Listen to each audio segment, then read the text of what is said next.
现在其实以色列自己也很辛苦，胡塞组织这样乱炸一通以色列内部其实也有一些抗争反对纳坦雅胡的力量，所以大家忌惮什么呢？伊朗这1年多以来跟中国或俄罗斯之间的挂钩，所以现在其实蛮重要的是，到底以色列会动手，美国会动手，中俄跟伊朗的具体合作如何，没有精密到让美国可以不突破，关键还在于情报的掌握。所以我认为这次现在来讲，我们在思考伊朗的问题在内，情报系统的掌握是现在大国竞争当中非常关键的一环。委内瑞拉这一次提醒了我们。好，接下来关心，没有想到在此刻，英法联军轰炸叙利亚，难道第三势力要正式的进入到中东了吗？川普恐怕进攻伊朗吗？这是另外一个议题，今天我们来做讨论的，因为现在看起来似乎有种种的迹象显示是有可能的。普丁则是出手军援，在此刻去军援伊朗。我们等一下也会来关注到的是俄伊同盟力抗美国。赶快来看到的是最新消息，在美国去抓了马杜洛之后，欧洲国家也另外一线正在开火当中。这一次是英国跟法国的军方一起空袭叙利亚境内的伊斯兰国它的地下的军火储存设施这边。英军我们看到它出动了哪一些武器呢？多架的台风战机，还有航海加油机空中做支援，跟法国的军机一起做联合出动。英国的这个国防部还非常的有信心说，我们打得非常的精准，我们投掷的导引炸弹是已经精准命中了武器库而已。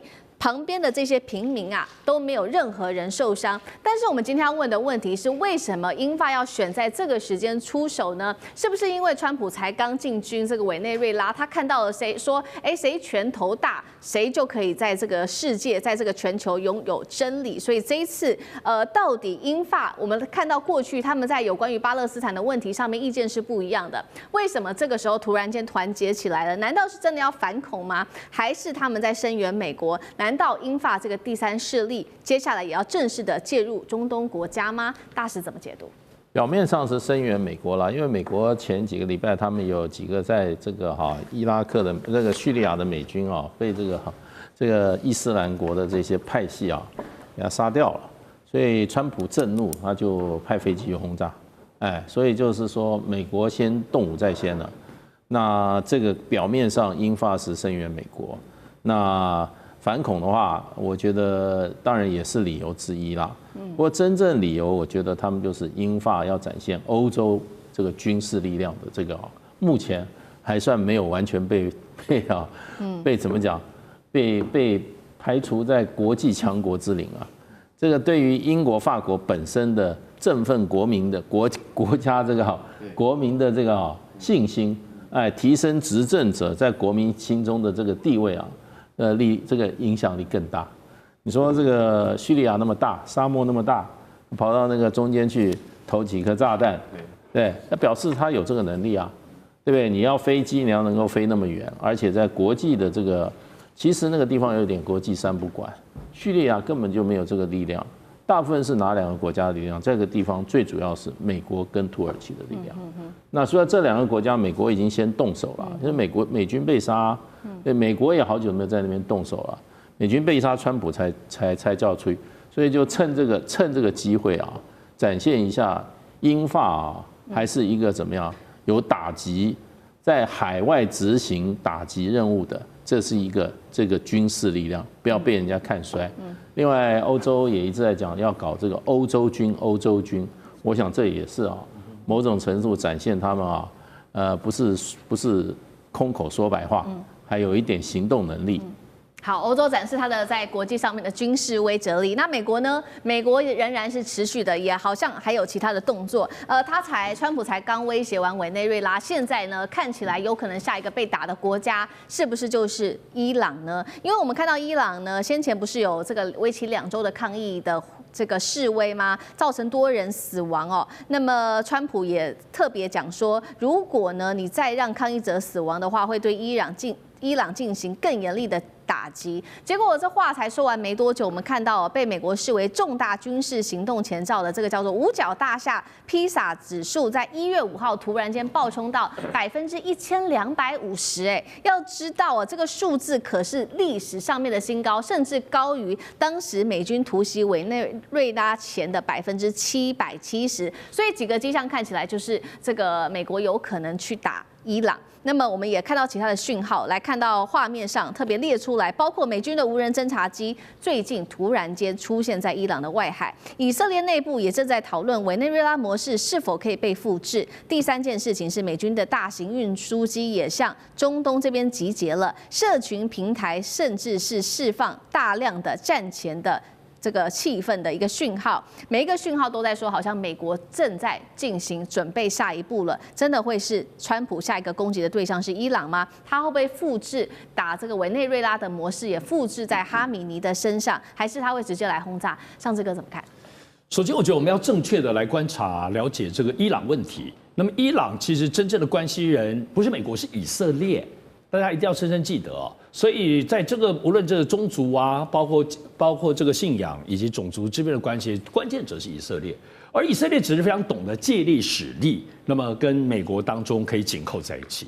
所以过去来讲可能会捆绑在一起，我们从来都认为，因为犹太系统在美国的政治、经济所有各方面无所不在，所以当然仿佛犹太人或背后以色列可以遥控美国的一切的，包括军事在内的决策啦，这是我们传统的思路。可是现在我觉得川普因为跟过去政治人物不太一样，没有容易那么被操控，他算是商人，可是还会精算的啦。所以先前对于以伊朗到现在不断的放话，那么以色列一直来来回回。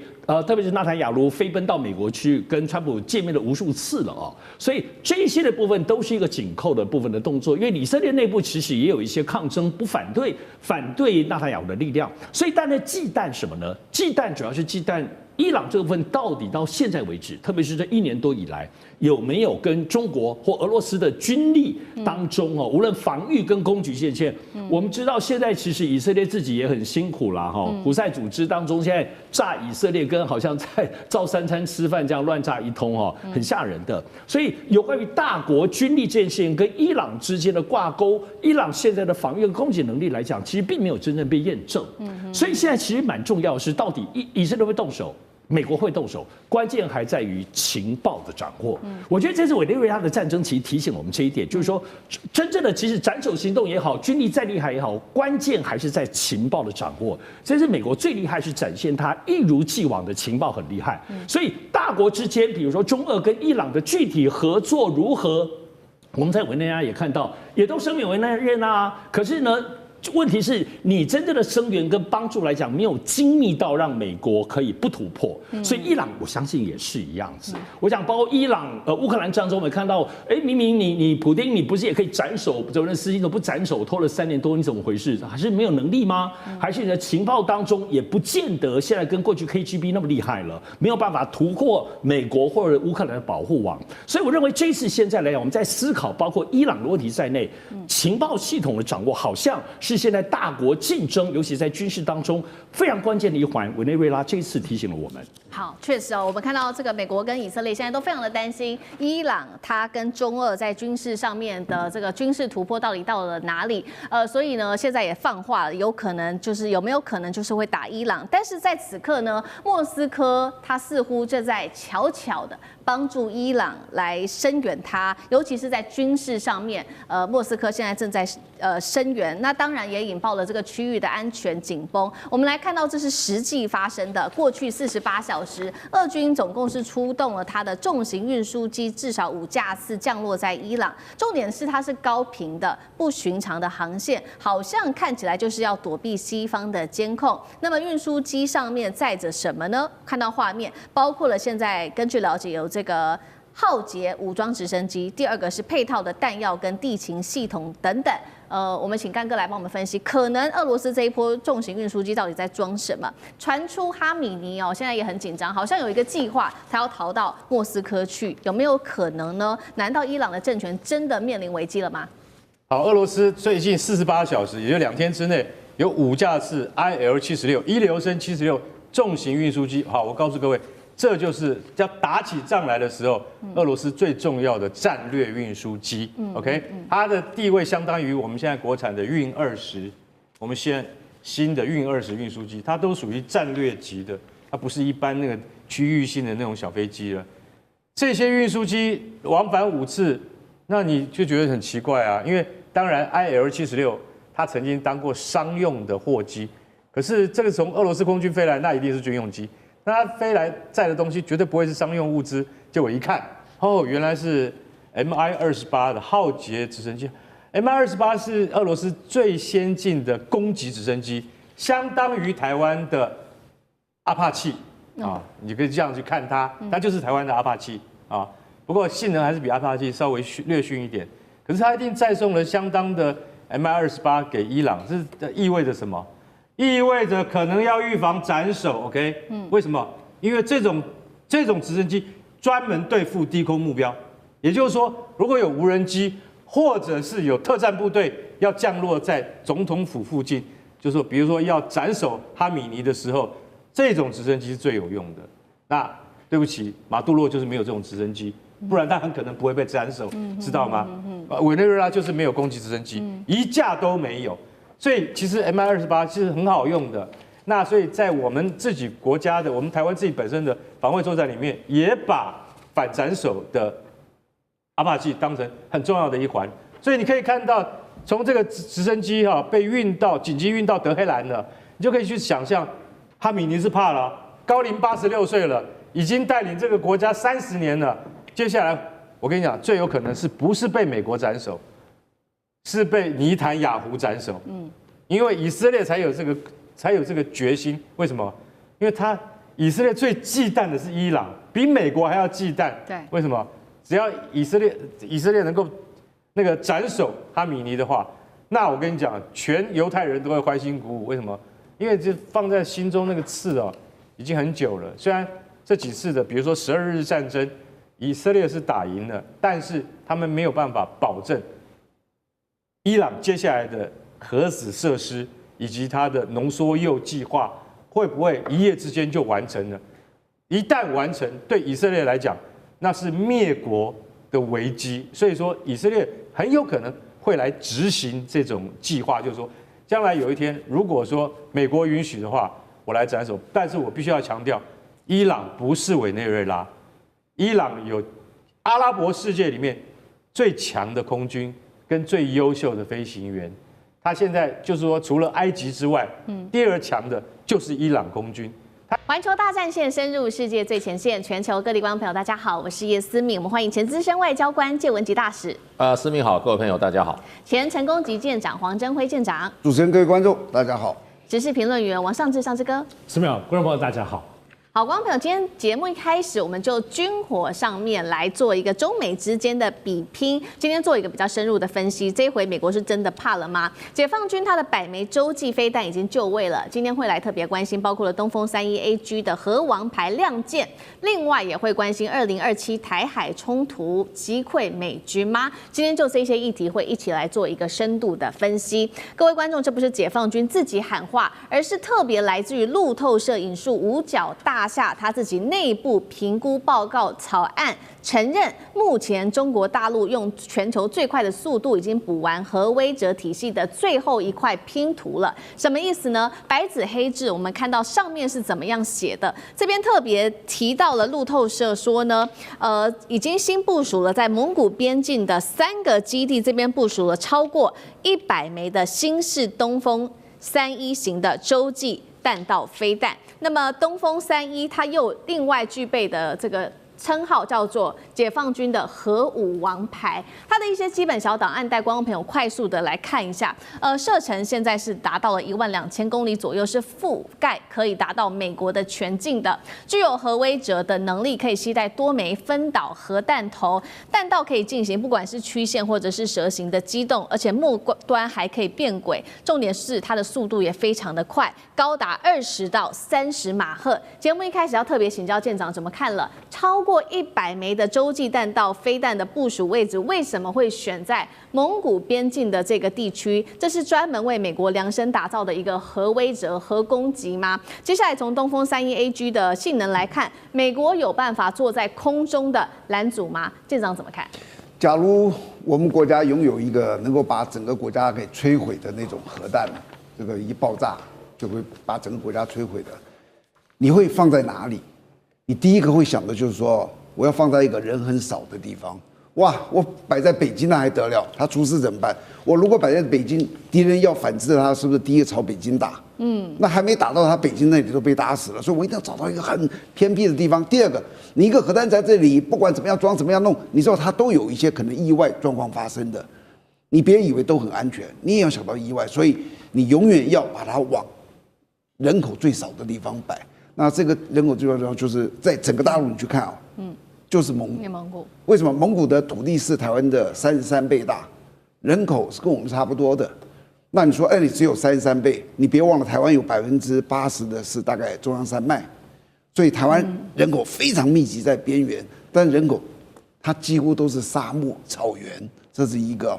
而且你看它这3个，它有3个基地在那里，不是沙漠就是草原，那就牵扯到第二个。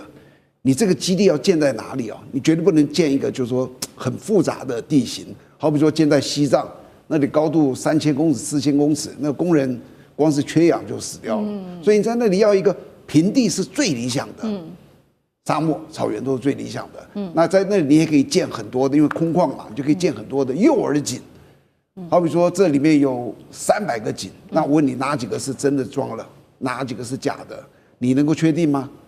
所以他在那里，他可以挖底下的是四通八达的，哪里有哪里没有，他也可能会知道的。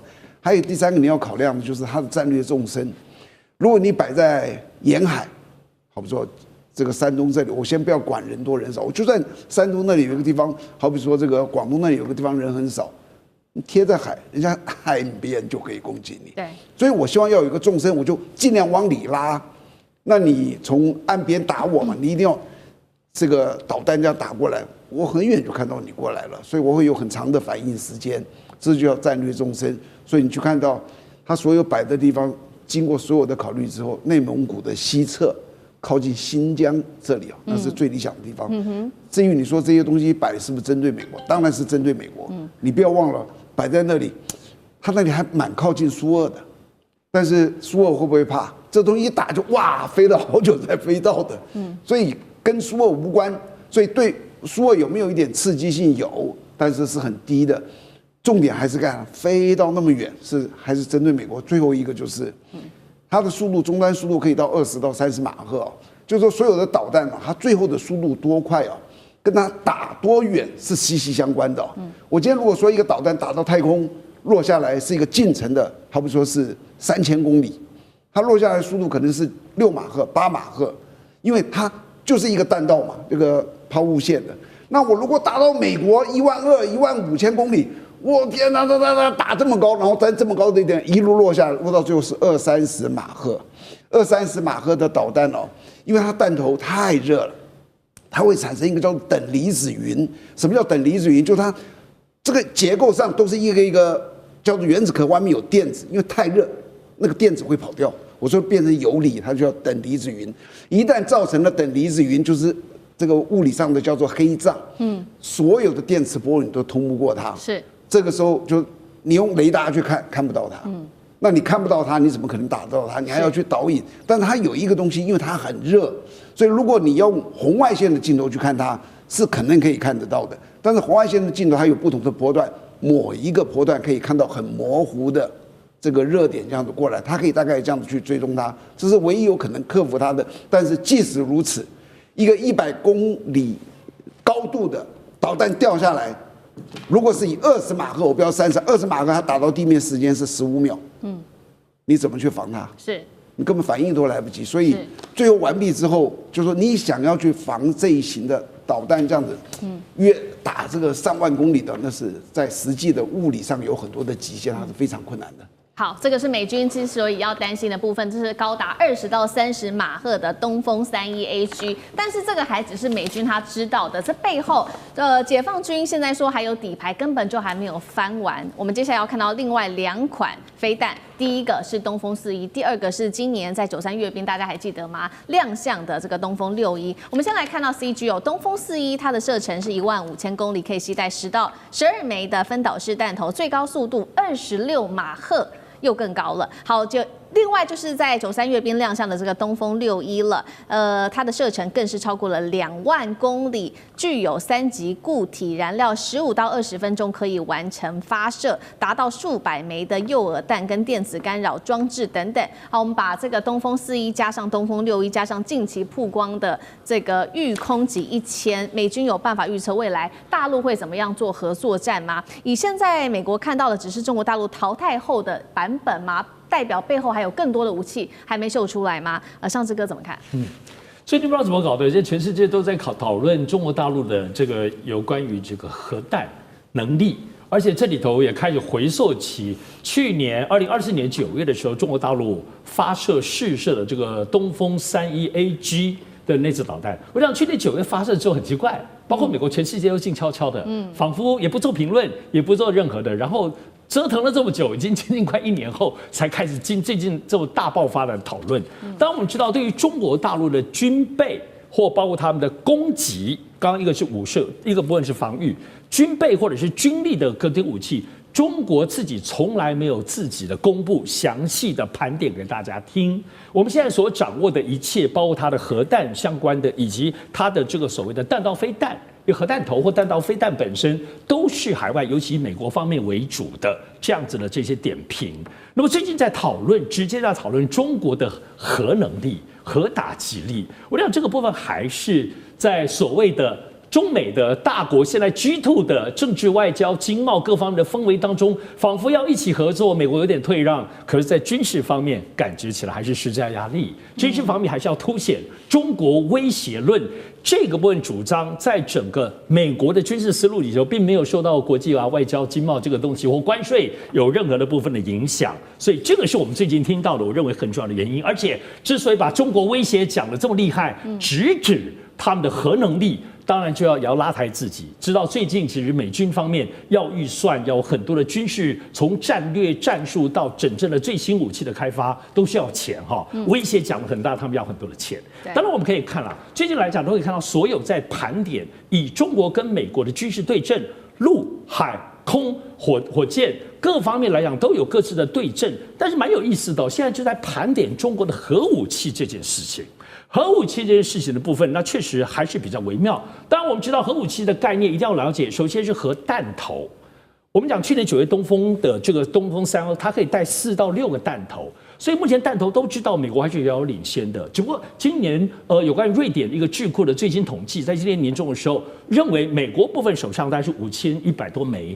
那么有人说俄罗斯3000多枚，也有人说俄罗斯5400多枚更多。那这个部分大家掌握的数字，但中国当然现在公认大概600枚，只不过中国成长最快，每年可以生产出100多枚，而且这是保守的估计。那在这个数量当中，我们必须要了解，还有很高的比重，就是现在很关键的，可是中国的弹道导弹能力，东风系列这一些，恐怕还是对美国有很大的影响。因为我们知道，在过去来讲可能还没有看到，但是现在都已经在，特别是今年93的阅兵之后，看到公布的以及大家盘点到的所有的这些具有核打击能力的部分，中国大陆有些不一样。首先，过去是弹道他们的部分的攻击的弹道会改变，这就可以突破过去美国对于防止核弹传统的防御性，它可以打破哈。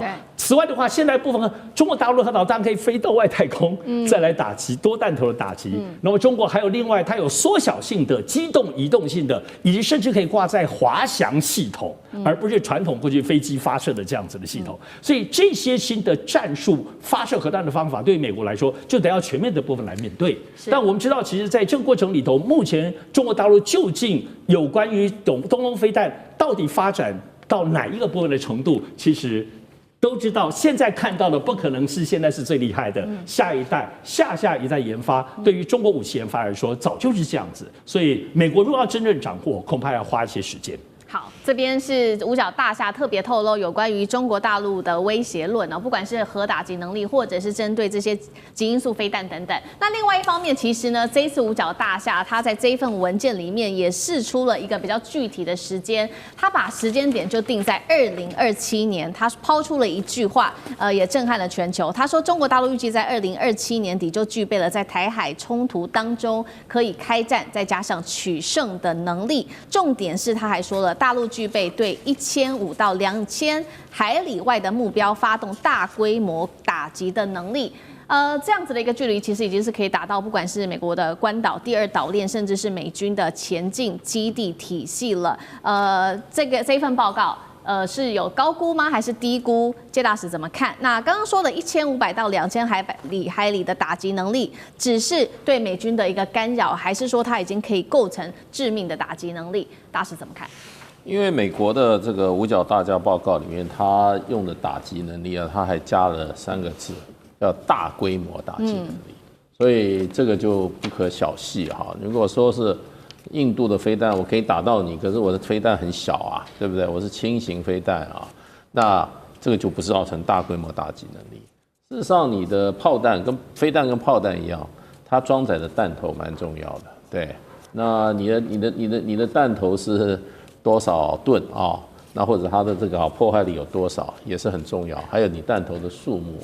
那这个大规模打击能力，我觉得对美军来讲的话，用到大规模哈，我想就是可以产生一个怎么样，一个区域剧组的能力。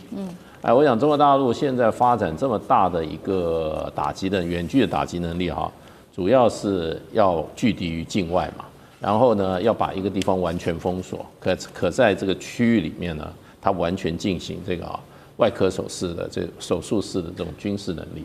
可是第一个要让这个外军没有办法进来。那现在美国讲这个国务院讲的这个五角大厦讲的是，我们算1500到2000海里啊，算公里大概就是2800公里到3700公里。其实这个是属于中程导弹的一个范围。那这个算距离的话，那关岛啊，这个是在第2岛链跟第3岛链之间。因为关岛距离中国大陆大概陆基的这个陆地的距离大概是2500公里，所以这个从2800公里算起，其实就是从关岛到再往第3岛链去延伸。所以呢，事实上的话，中国大陆对第2岛链可以完全拒止。那么它如果说把它的拒止链再往前面推，可以推到3700公里的话，那就是第2岛链跟第3岛链之间了。所以美国，我想它也会它会评估它的那个战力跟它这个因应的战术跟战略啦。那这里面中国大陆打击能力，其实我们不需要很明确指出哪一些载区，我们就可以很清楚。比如说啊，你055大区，你停到第1岛链，好不好？那你上面的很多武器，事实上，你比如说是有这个鹰击21，这是舰对舰的啊，那基本上它就可以打到1500到2000公里了。所以这一类武器它就可以产生距离。另外，它的整个航母它可以放到这个第1岛链跟第2岛链之间，或者接近第2岛链。那航母的战斗范围的话，那有时候是起码1000公里以上吧。它不要说它的这个舰载机了，它放护卫舰，它上面的这些垂发所有的这种远距离攻击武器，那更不要说中国大陆还有陆基的，陆基的东风这各型的导弹要打到说3700公里也是轻而易举。所以中国大陆对这种区域进行拒止，它除了它自己的海面部队、水面部队、水下部队，还有陆基的导弹，另外它还有这些轰炸机，还有这种比较远程的可以做这个空中加油的这种重型战斗机啊，或者这种攻击的这种空中的武力。所以美国的这个战略的这个报告不是空穴来风，确实是中国大陆具备这样子的能力。接下来赶快看到，尤其在中东地区这边战事是一触即发了。纳坦雅胡这一回逼川普要点头要开战，伊朗则是飞弹全国已经准备好了齐射了。另外一方面，他们又有大陆的武器来做撑腰，当中包括了有歼20吗？红旗9进场，中东战火还压得住吗？今天会一起的来做关心。这是来自于最新消息 ，NBC 美国的媒体透露的。他说，以色列总理纳坦雅胡12月29号的时候已经预估了他会访问海湖庄园和美国总统川普，他们会一起讨论接下来他们希望能够再度的对伊朗来发动军事上面的打击，原因就是因为他们认为伊朗从12月22号开始就发起了新一轮的这个弹道飞弹的试射，并且在许多大城市不断的试射飞弹。这当中他们提到的地点包括了有德黑兰、伊斯法罕，还有这些马哈巴德等等的大城市进行飞弹的试射。所以以色列官员这样说，他指控伊斯兰革命卫队可能会有眼转为真正的战争来对以色列发动攻击。以色列宣称的，他说伊朗会由演转战是真的情资，还是他有可能恶人先告状、先发制人的一个铺垫的话术吗？纳坦雅胡他会不会真的成功说服川普先下手为强？成功几率又有多高？苑老师怎么看？我觉得哈，这个我们分时间跟空间来讲啊，先讲这个空间啊，这个海湖庄园 Mar-a-Lago 啊，是川普自己的家，在佛罗里达啊，那有白宫不去。要跑到这个庄园，比如说我跟那个大川，这个大千了哈，我们说有事情的话呢，我有办公室你不谈，要跑到家里去，故意的制造广告。纳坦雅胡自己就告诉人家说，美国最挺以色列的总统跟我之间私人交替，所以他这个空间上来讲，他跑到这里去。他讲到伊朗这边事情的话呢，伊朗有导弹飞过去，老早的事情啊。以色列不是有这个穷那个穷，我们台湾也不是跟以色列要学什么铁穷金穷啊，什么钻石穷一大堆，对不对啊？那以色列怕什么东西呢？以色列基本上要制造出一个事端啊，就是说呢，伊朗呢，他接下来谈呢，就是伊朗现在利用它的那个浓缩铀的部分已经到达了已经是接近了核能武器，或者说就直接制造核能武器。但是呢，以色列要说服这个川普，我觉得说是以纳坦雅胡的本领要说服川普，应该没有很难的。那川普也会形式上讲说，那我上次帮你炸了地底下地洞，对不对？又搞了什么 B2 轰炸机什么的，那这一次的话啊，如果伊朗又犯的话，我再来炸或什么，那以色列一定讲说，来，我自己炸就可以了。但是我觉得这个影响的效果是非常严重的，为什么呢？我最近今天我看了这个消息，我就在想一件事情。你知道最近啊，这个官邸的长官呢，就是高市早苗的长官里面讲说，日本应该拥有核武器啊，然后呢，日本的确拥有很多浓缩布啊，日本呢有能力有这个做导弹跟这个核武器都有可能。如果以色列要这样子干到伊朗的这个做这个浓缩铀的这个计划的话，那我就不排除中国也有可能会派歼20来炸他们。我就不排除这个可能性。好，另一方面，确实现在中国的角色也变得越来越吃重，因为现在呢，在这一场战争当中，其实现在唯一起来说是不是要阻止这场战争继续的，就是中国大陆。他现在我们来看到站上了联合国，在12月23号这一天是大陆的常驻联合国副代表孙磊，他呼吁说双方赶快重启谈判吧，并且他也说了武力解决不了问题，他更是直接就向美国喊了一个重话，他说美国你在这个时候不要再孬了，应该要明确承诺不再对伊朗动武，并且主动跟伊朗恢复谈判。他也呼吁欧洲3国，这些都是比较具体的，停止麦克风外交，拿起实际的行动来降温吧。现在看起来是以色列铁了心要美国一起打伊朗，那中国是不是唯一还在劝和的力量呢？这套和平方案真的能够劝和吗？那西方又听得进去吗？这些问题孙委员怎么看？对，我想刚才苑老师已经讲得很有道理了嘛。其实从上一次这个美国跟以色列联合打击伊朗的核设施之后，大家都可以看得很清楚，全世界都知道以色列是心不甘情不愿的停火了。那原因很简单，因为对川普来讲，他真的在付不起更大的代价了。如果这场战争在无穷无尽的打下去，他当然认为就见好就收了。他对以色列有一个交代，也吓阻了伊朗。那么，但是以色列没有吃这一套哦。以色列当时就心不甘情不愿，而且不断的扬言说，这个绝对还要再进行另外一次的打击。这个打击根本事实上没有歼灭掉应该有的这个核设施的这些相关的目标哦。所以从那个时候，以色列就早就想打伊朗。现在只是找理由而已啊。就那个时候他说没歼灭，他就等于是打了川普一巴掌，说你美国没炸到，他又不好意思这样讲哦。那么但是事实上他心里恐怕认为，其实伊朗的这个浓缩铀根本没有在那一次的被轰炸当中被摧毁掉哦，所以呢他就开始找各式各样的理由。那找什么理由可以用呢？现在就来了一个最新的理由，说因为在试射弹道飞弹。那到底试射弹道飞弹为什么一定会射到以色列那里去呢？就做恶人做久了哈，就总是觉得好像大家都会来这一招。但事实上，伊朗闲着没事干嘛又要射到你那里去呢？伊朗好不容易才跟你美国达成了一个互不侵犯这样的一个默契了，然后伊朗自己在发展自己的经济，发展自己的这个相关的国防，他闲着没事干去打你以色列干嘛啦？就以色列就是平常就侵略人家侵略惯了，然后就天天躺在那边晚上睡不着觉，就怕人家杀过来了因为自己常干这种事。那你说对美国来讲，美国会不会再像上一次这么力挺我是打一个问号。我觉得就像刚才这个苑老师讲的美国可能口头上给他几句鼓励但是你说叫他再派这个B-2轰炸机去轰炸一次，第一那招上次已经玩过了这次不见得会灵了第二，那个伊朗也没有这个睡在那边贪吃等死啊！伊朗自从上一次被修理过之后，他已经在加强他的防空力量了。谁说中国大陆的红旗9不可能把美国的隐形轰炸机打下来的呢？如果不小心被打下来怎么办？那美国脸就丢大了。所以他出兵的话，他要先想一想，他上次的那一招已经演过一遍了，他这是再演一遍吗？大家都已经知道你的这个航道在哪里了，大家都知道你要用哪个地方用加油机来做加油了，要长程飞行接力的来打击我了。以色列又不是傻子，这个伊朗又不是傻子，他当然做好准备了嘛。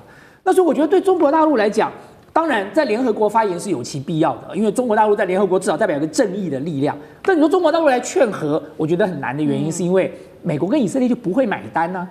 中国大陆跟以色列两个已经很不 like 了，彼此之间的关系已经不怎么样了那你说中国大陆去劝和，美国跟以色列会买单吗？我觉得很难。但是现在中国大陆在做什么呢？我觉得这就是美国当初一，中国就当15嘛，很简单啊。你美国不断的在台湾增加台湾的这个军事力量，那我中国大陆也想办法卖一点给伊朗，这有什么关系呢？这很公道吧？大家都在做这个军售生意啊，你可以卖，难道我不能卖吗？所以你要卖多少给台湾，我也想办法卖多少给你的敌人，就这么简单嘛。所以你看，不管是以色列，不管是委内瑞拉，都是一样的，他们大幅度的跟伊朗、跟这个中国大陆、跟俄罗斯去做军事采购，就是因为这个原因啊。那么当然，我觉得像刚才这个苑老师讲的另外一个非常重要的重点就是说，如果今天真的这么干了，他的确给北京政府一个很好的理由，就是你高市有种就不要来给我搞核子武器，你搞了，反正你美国跟以色列演过一次嘛，对不对？你们演过一次了，那这次换我来，那你也不要在那边啰嗦了。是，确实如说委员说的现在以色列之所以这么怕伊朗，也是担心他随时打过来，就是因为现在以色列看到伊朗整体呢在军事上面，尤其是军力上面的变化，已经远远超过当时记得吗？今年6月他们双方打的这个以12日战争的水准了。那我们来看到伊朗最近有什么样比较具体的军力上面的变化？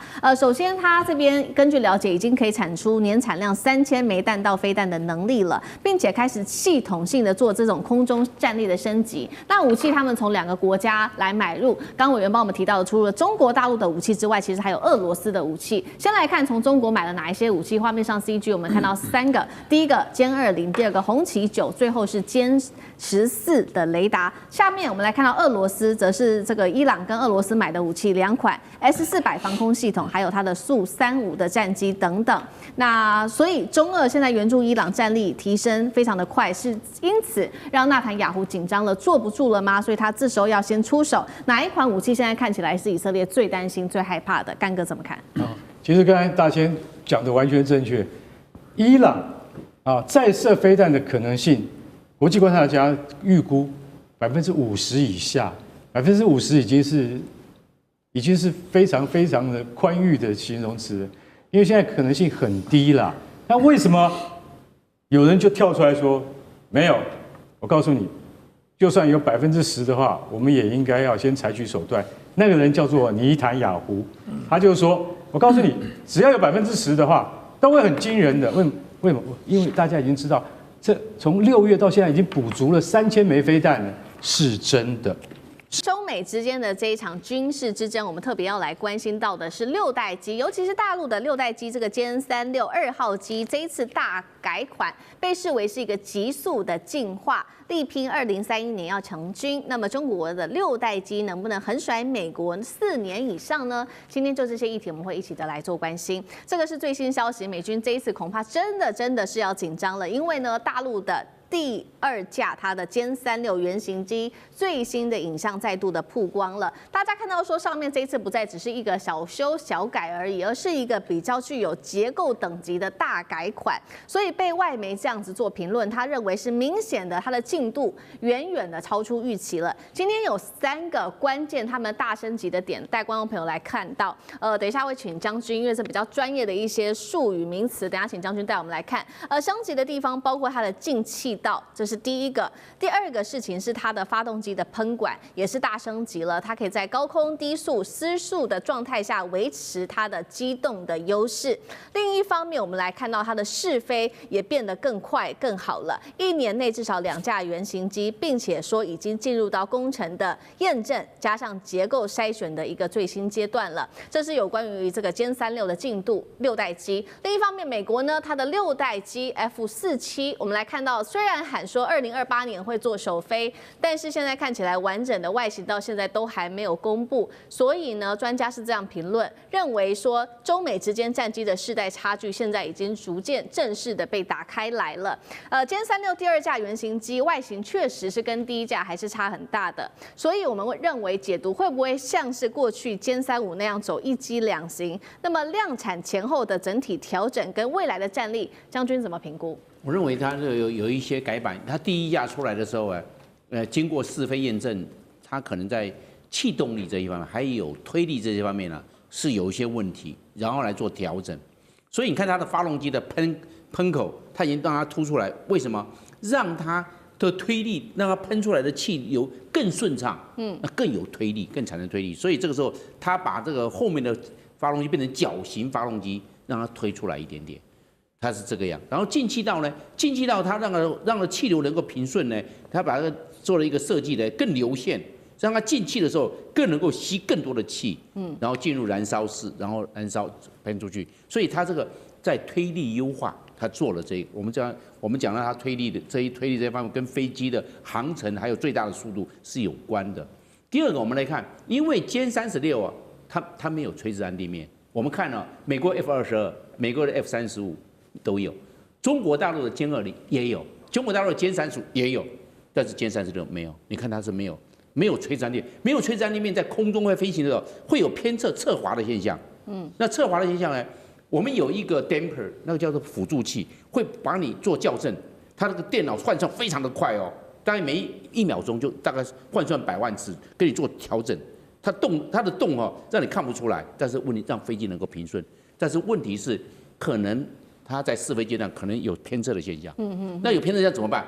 把这个我们讲了，它的垂直岸地面放在2个翼尖，左翼尖跟右翼尖，你看它凸出来了，是它让它不会有在高速状况下不会有偏侧现象。你看那个飞机里面那个针球仪哦，它不会摆动，不然飞机的话就是很稳定，这样稳定。因为摆动的状况之下，因为电脑换算还是有毫秒、微秒的时差，还是会偏侧。那经过这个在翼尖的这个垂直岸地面的辅助器之后稳定了，因为它把它抓准了，那又没有垂直岸地面，又有这个垂直岸地面的功能，我认为这是它加大的设计，是这样。那最后一个，我认为它的是让它的这个整个的机型哈，尤其是机翼把它优化，优化变成气动力最佳化。所以我们来看这个歼36，它将来的如果要生产量产的话，它经过这2次。这第2架也是原型机，原型机一定做测试，不是量产机，量产机还没开始。那量产机完毕之后啊，才开始要训练，才能够完成 IOC 初级作战阶段。初级阶段的时候，经过种子教官培训出来更多的飞行员之后，才能变成达到 FOC， 变成全作战阶段。这个就表示这个成军了，可以列入作战序列了。所以它这有这个等次。那现在的只进入这个第2架的。我们讲的测试的原型机，量产机还没有开始，所以中国大陆它是稳扎稳打，它不要冒进，还有文章。那我认为歼36这个大量推出来之后，可能就要关掉歼11B， 它就不生产了。歼11，那你要关掉个生产线了，歼11B 它不生产了，因为歼10C 还要外销，但是歼11B 它可能就不要。那来把这些所有的生产线来做歼36，所以这第6代战机可能在2-3年后就会形成作战的能力。好，2-3年后形成作战的能力。那我们来做假设，一旦真的成军，接下来对于第一岛链的冲击到底有多大？请教杨老师。那另外就是也跟美国来做一个相比，因为现在外媒也推估美国的6代机落后大陆3到4年。2个问题，老师怎么看？美国人自己推测2028年6代机可以这个成型量产，现在看起来是倒过来，是中国大陆的2款6代机，说不定在28年能够量产。美国到目前为止，它的6代机还真的连楼梯响都还没有听见。我们看到原先的设计图推动了一阵子之后，又打掉重来。不过，川普还是坚持要做 F-47，因为他是第47任总统。可是两边的6代机的相比较，我觉得这还要时间去验证。那但是呢，美国的6代机很显然到目前为止，它没有跟别的国家的合作，所以到后来它如果要出售，或者是跟别的国家的合作，看起来不是这个方向。因此它做好之后，你现在如果讲到第一岛链，它会不会卖给日本、卖给韩国，像 F-35或 F-35B 一样？我觉得这是一个大的问题。而日本、韩国愿不愿意去买这个美国拖延了这么久而成效有限的6代机，那去跟谁打？我觉得日本、韩国可能也不这么愿意。可是，在中国大陆这边，你看到整个从5代机、6代机在这个区域战区的数量上，以及作战的这个效能上，就很清楚。像上次日本的防卫大臣小泉进次郎凌晨2点钟开记者会，大家不知道是怎么回事原来是雷达照射。那是呢，歼15跟 F-15这2款机就差别很大了。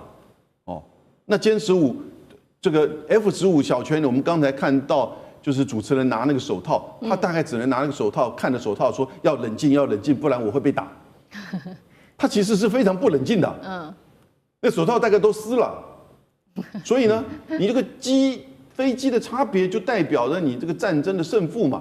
你现代的武器、现代的军事就是如此。如果中国大陆在有6代机、2款6代机，如果都能够量产，而去支援在这个区域的5代机跟这个4代机、4.5代机的这个作战的时候呢？那对于区域的拒止能力更会加强，以及在区域的制空能力上绝对会主导。而美国这个时候呢，6代机可能还在工厂里面设计，还是在制造之中，不知道。好，另外一方面，我们也持续来看到这个，我们刚刚比的是战机嘛，那我们现在也不只是比说这个战机的性能跟它的设计，也来比整体的这个工业体系。今天关心的2个公司，第一个是沈飞，第2个是成飞也动起来。沈飞，我们先来看到最新消息，2022年他们打造的这个航天城的部分之外，2024年他们更是正式的进军在低空经济。那成飞呢？成飞则是一天征地200多亩，说要打造空天装配基地，做战机也要做衔接航天、货运航天飞机的浩龙计划。汉庭怎么看接下来对于歼36多大的这个研发跟量产的优势？美军还在画大饼，中国已经试新机，6代战机谁争锋？东方巨龙已腾云。那到底大陆强不强？我们要听美国人怎么讲。好，那当然了，美方他可能会刻意的放大来凸显美国自己要更加的努力。美国空军作战司令部前司令马克凯利将军，还有空军部长弗兰克肯德尔多次在听证会和内部报告当中都说，美军现在落后中国大陆，而且有3个扎心的现象。第一呢是进度恐慌，因为大陆已经先做出来了，我们的还在研究阶段。大陆在第6代的战机研发上按部就班，甚至在某些子系统的迭代超过了美国。所以美军内部报告警告，如果呢下一代的航空权项目再因为经费而延迟，2030年天空的主人就姓钟而不姓美了。而第2个是成本的恐慌，因为在美军制造的第6代战机单价就要3亿美元，哇，这是在打造黄金吧？那中国大陆呢，虽然价格没有公布，但可想而知，经由工业化跟体系化的量产，一定成本是比美国还要来得更加的低廉。我们都知道，中国大陆最大的优势，就不论发明什么东西，最后都有机会变成白菜价。那再来第3个是技术迷航。就当美国还在搞优化，中国大陆已经在搞重构了。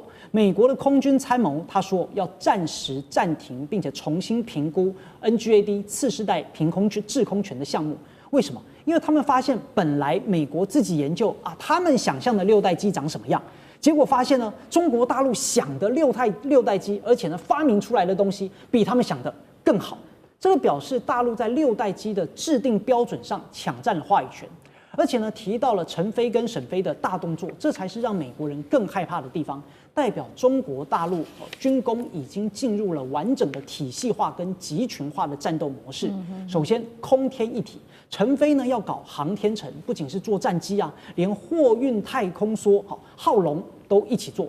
这表示未来的歼36可能不止在平流层飞，它随时可以跟外太空的卫星、轨道器进行降维连线。甚至呢，产能我们说几百亩地砸下去，这个不是为了种菜，这是为了要自动化的装配线。所以美国现在造一架飞机，感觉像是在绣花，慢工出细活啊，因为它确实慢。但是中国大陆未来造飞机，就很可能呢是在印钞票，一旦成型，就是铺天盖地的数量优势。所以大饼画的再圆，也飞不上蓝天 ；PPT 做的再美，也挡不住歼36的闪电。地缘政治。美中之争、战略价值、强权崛起。